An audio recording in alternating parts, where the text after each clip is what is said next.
বিসমিল্লাহির রহমানির রহিম। আশা করি সবাই ভালো আছেন। তো আজকের ভিডিও হলো ঢাকা সবচেয়ে বড় কাঁচা বাজার কাউরান বাজার। তো চলুন আজ রাতে কাউরান বাজার ঘুরে আসি। রাতের কাউরান বাজার কেমন আমরা দেখে আসি। তো চলুন।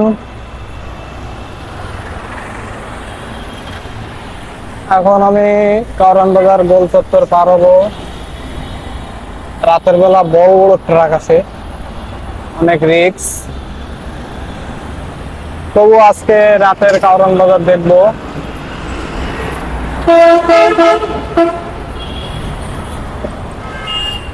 রাতের শহর বড় মজাদার, দিনের শহর যানজটে ভরা।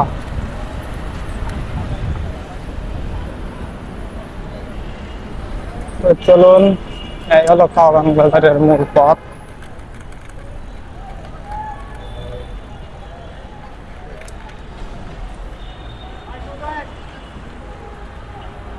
এই কাউরান বাজারের কাঁচামাল সব চলে এসেছে।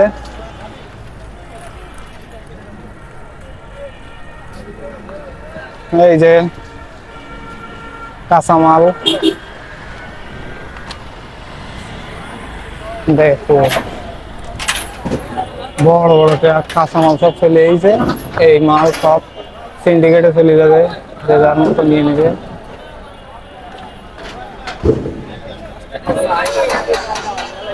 এটা হলো রাতের কাউরান বাজার। দিনের কাউরান বাজারে আপনি পা দিতে পারবেন না, এত ভিড়। দেখেন অবস্থা।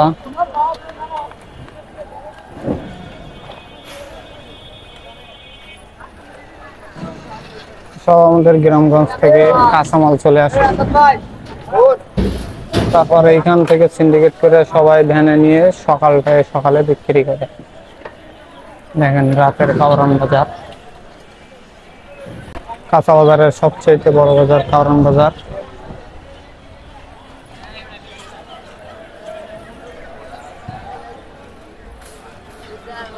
আশা করি আপনাদের দেখাতে পারতেছি।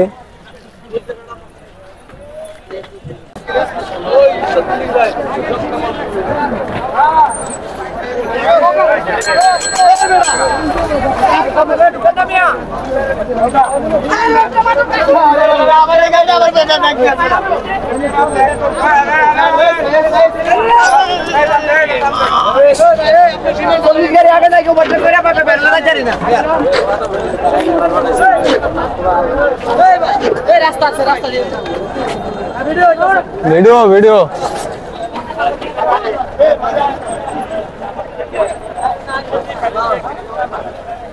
তো সেই লেভেলের জ্যাম, চাপা দিয়ে দিতেছিল আমার। কোন দিক দিয়ে যাবো?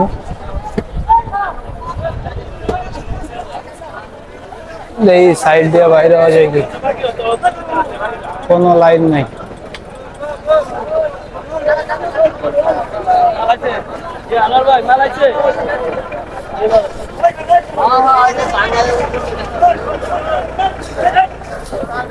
কি কমরে ভাই, পয়সা গেছি, পয়সা গেছি, আমি পয়সা গেছি, মন করছে পাই।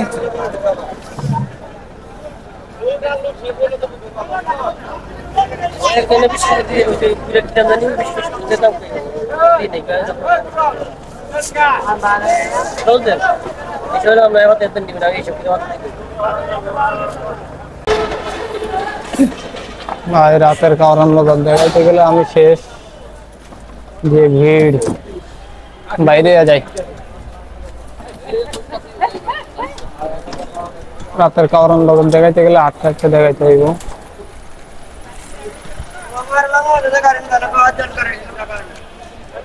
প্রচুর ভিড় কাউরান বাজারে।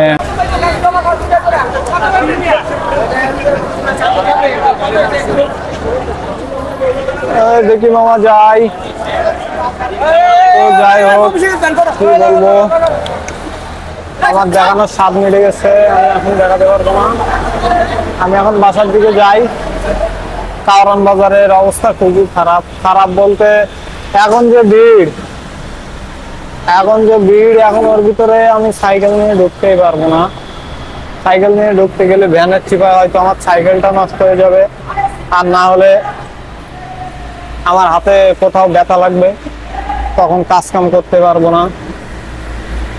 আর ঢাকা শহরে কাজ কাম না করলে খাইতে দিবে কি? তো আমি সোজা বাসার দিকে যাচ্ছি। এখন বাজে রাত প্রায় 2টা। একটা অ্যাম্বুলেন্স যাচ্ছে, না জানি কেউ অসুস্থ, গুরুতর, আল্লাহ তাকে সুস্থতা দান করুক। সামনে একটা অ্যাম্বুলেন্স। তো আমি বেশিক্ষণ থাকবো না, বাসার দিকে যাবো। আজ আমার প্রথম ভিডিও।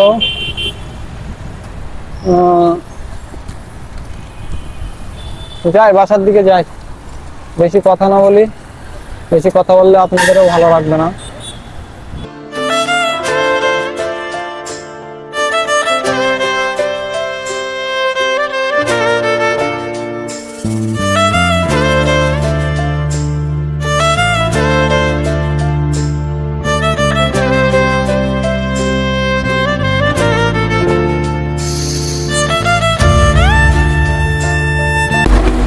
এই যে বাম সাইডে দেখতে পাচ্ছেন বসুন্ধরা শপিং মল, যে পাগলি যাচ্ছে। আপনাদের একটা জিনিস দেখানোর ছিল, চলুন কষ্ট করে একটু দেখাই। ভিডিও শেষে একটা কথা আছে, সবাই ভিডিও শেষে কথাটা শুনে যাবেন। আজকে শুধু একটাই অনুরোধ, পুরো ভিডিও না দেখেন, ভিডিও শেষের অংশটুকু অবশ্যই দেখবেন। তো চলেন আপনাদের একটা জিনিস দেখাই। মানুষের জীবন কত কঠিন। আমরা যেখানে আছি, আল্লাহর কাছে লাখপতি শুকরিয়া আদায় করি যে আমরা ভালো আছি, কারণ আল্লাহ আমাদের থেকে আরো খারাপ অবস্থায়, আরো নিচু অবস্থায় কত মানুষকে রেখেছে, তারপরেও তারা আল্লাহর কাছে লাখপতি শুকরিয়া আদায় করে, শুকর আলহামদুলিল্লাহ। আর আমরা তো মাশাআল্লাহ ভালো আছি। আল্লাহ চোখ দিছে, কান দিছে, হাত দিছে, বোঝার ক্ষমতা দিছে, মা বাবা দিছে, ফ্যামিলি দিছে। আর এই যে ঈদ আসতেছে, ঈদে কত মানুষ রাস্তাঘাটে ঈদ করবে, তেমনি এক দৃশ্য আমি আপনাদেরকে দেখাবো। তো রাতের বেলায় এই রোডে খুব সাবধানতার সাথে রাইড করতে হয়।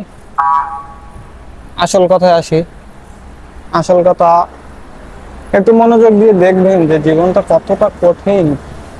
একজন বসে আছে, যায় না, দেখতে পাচ্ছেন কিনা এখানে দেখেন। ঘটনা হলো, মনে হয় আমার গ্রামে 100 জন মানুষ থাকলে এখানে প্রায় 50 জন মানুষ আছে।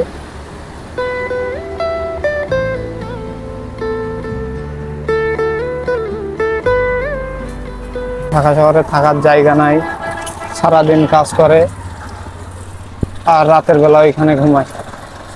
আমি আছি ঢাকা শহরে 2 বছর। তো আমি এই 2 বছর তো একসঙ্গে দেখি, বৃষ্টি যখন হয়, বৃষ্টি বাদল যখন হয়, তখন মনে করেন সবাই বসে থাকে, দাঁড়িয়ে থাকে, শোয়ার জায়গা থাকে না। বৃষ্টি থামলে একটু কোনো রকম জায়গাটা মুছে আবার ওইখানে শুয়ে পড়ে। শীতের সময় ওই একই অবস্থা, ঝড় বৃষ্টি যাই বলেন এখন, ওইখানে অনেকে মনে করেন রিক্সায় ঘুমায়। সারাদিন রিক্সা চালিয়ে রিক্সার উপরে ওইভাবে বসে বসে ঘুম। আল্লাহর কাছে তারা লাখপতি শুকরিয়া আদায় করে। আর তাদের দেখেন যেখানে কাজ সেখানে, যেখানে রাত সেখানে কাজ। আর বড় লোকেরা আমাদের গ্রামে অনেকে আছে যে রাতে ঘুমের বড়ি না খেলে তার ঘুম হয় না, কিন্তু অনেক টাকার মালিক। কিন্তু আল্লাহর কেউ আসে সময় দুবেলা দুমুঠো ভালো খেতে পারে না, কিন্তু দেখেন যেখানে সেখানে ঘুম, রিক্সার উপরে ঘুম।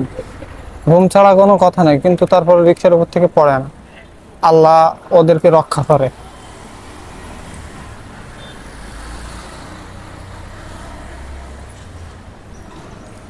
তো রাতের শহর কেমন লাগলো, আর শেষ ভিডিও শেষ কথা যেটা বলবো সেটা হলো, আপনাদের কাছে হাত জোর করে অনুরোধ করছি যে কোকোকোলাকে বয়কট করুন। আমি ফুডপান্ডায় কাজ করি এখন। তো ফুডপান্ডায় অধিকাংশ বড় লোকেরা সবাই মনে করেন কোক পেপসি ছাড়া চলে না। তো আমরা গরিবেরা যারা আছি তাদের বললে তো তারা শুনবে না। গরিবেরা যারা আছি বা বড় লোক আরো অনেকে আছে যারা খায় না, বয়কট করে, সবাইকে বলবো বয়কট। আর শিমুল, জীবন আর শিমুল যে অ্যাড তৈরি করছে, এদেরকে বয়কট করুন। এদের আমাদের মতো পাবলিকরাই এদের মাথার উপরে তুলছিলাম। এদের এখন সঠিক সময়, কারণ এদের যদি শিক্ষা না দেওয়া হয় পরবর্তীতে এদের মতো ভুল আরো অনেকে করবে। সুতরাং এদের সবাইকে বয়কট করুন। আর এদের সাথে যারা যারা জড়িত আছে তাদের সবাইকে বয়কট করুন। এদের একটা ঈদের সময় একটা নাটক বাইর হচ্ছে, নাটককেও বয়কট করুন, যাতে এদের শিক্ষা হয় যে এমন ধরনের কোনো কিছু না করে। তো আমি অলরেডি বাসায় চলে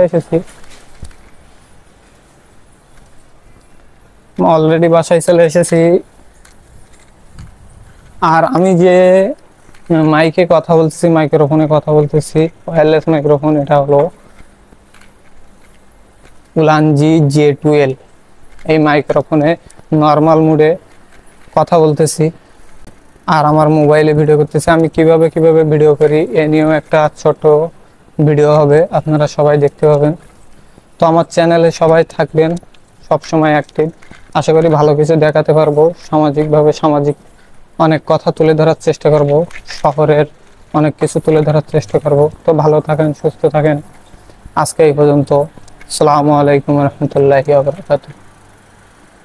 सब कुछ बदल गया मेरा, सब कुछ बदल गया मेरा, चल कर ही जावांगी।